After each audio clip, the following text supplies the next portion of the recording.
Halo adik-adik, siswa-siswi Dharma Bangsa.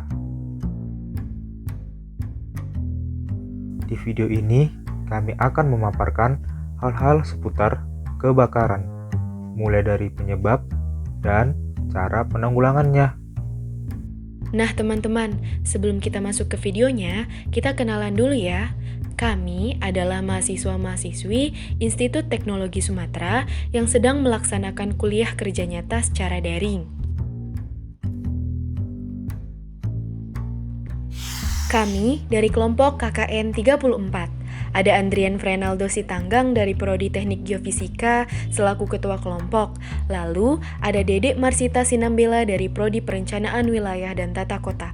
Kemudian Hoirotul Nabila dari Prodi Teknik Lingkungan, Muhammad Arifali Ridhoallah dari Prodi Teknik Kelautan, Fatin Trihastuti dari Prodi Matematika, lalu ada Muhammad Abdullah Rahim dari Prodi Teknik Elektro, saya sendiri Heni Zagustina dari Prodi Arsitektur, dan terakhir ada Yuanda Indra Gunawan dari Prodi Teknik Informatika.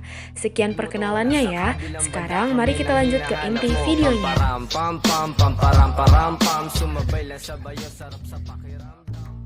Menurut data BPBD, Bandar Lampung mengalami kasus kebakaran sebanyak 45 kasus pada tahun 2019.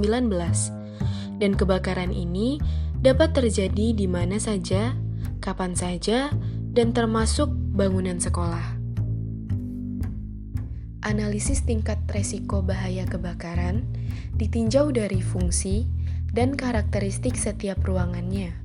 Fungsi dari ruangan yang terdapat di sekolah pribadi dapat dibedakan menjadi 4, yaitu ruangan kelas umum dan laboratorium, ruangan bukan kelas untuk administrasi, dan yang bukan. Adapun karakteristik ruangannya ditinjau dari aktivitas ruangan, fasilitas pendukung, dan bahan dasarnya. Pembatas ruangan dan bahan dasarnya terdapat pada Putusan Menteri Pekerjaan Umum Nomor 378 KPTS 1987 mengenai analisis terhadap tingkat resiko bahaya kebakaran dari setiap ruangan di sekolah pribadi adalah 33 ruangan kategori ringan, 13 ruangan kategori sedang, dan 9 ruangan kategori berat.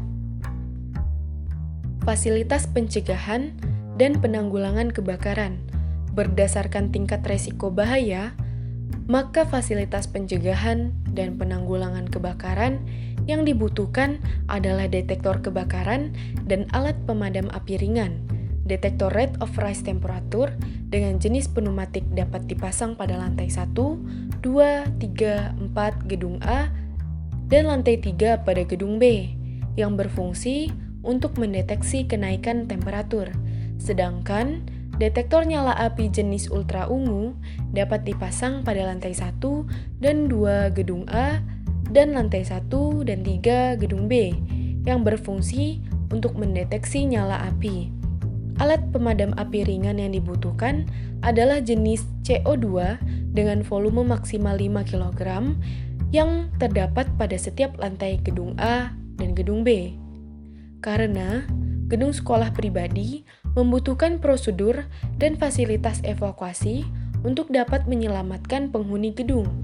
Prosedur evakuasi yang dibutuhkan adalah prosedur umum dan jalur evakuasi.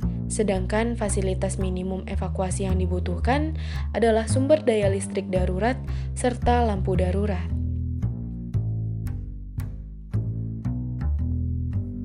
Faktor yang menyebabkan kebakaran. Ada 3 unsur yang menyebabkan timbulnya api. Ini disebut juga sebagai teori segitiga api, yang terdiri dari bahan bakar, oksigen, dan panas.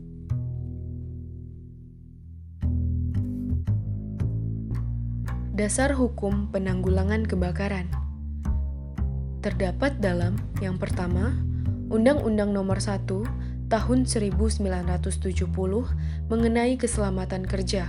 Kemudian yang kedua, terdapat dalam Permenaker Trans Nomor 4 1980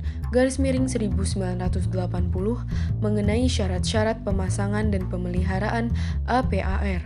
Kemudian yang ketiga, terdapat dalam Permenaker Trans nomor 2/MN/1983 mengenai instalasi alarm otomatik.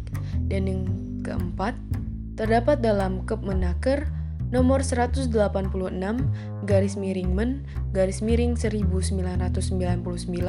mengenai unit penanggulangan kebakaran di tempat kerja. Manajemen penanggulangan kebakaran. Hal pertama yang harus kita lakukan adalah jangan panik. Yang kedua, jangan menggunakan stop kontak dengan sembarangan. Yang ketiga, jangan membawa barang-barang yang berat. Yang keempat, padamkan api kecil dengan APAR atau karung. Yang kelima, tinggalkan ruangan jika mendengar evacuate. Yang keenam, jika badan terkena api, lakukanlah stop, drop, dan roll. Lalu tutup hidung dengan kain agar terhindar dari asap. Yang ketujuh, setelah keluar dari gedung, segera hubungi pemadam kebakaran. Api, kalau kecil jadi teman, tapi kalau besar jadi lawan. Maka dari itu, mari kita siaga api. Ayo kita cegah kebakaran. Sekian dan terima kasih. Down.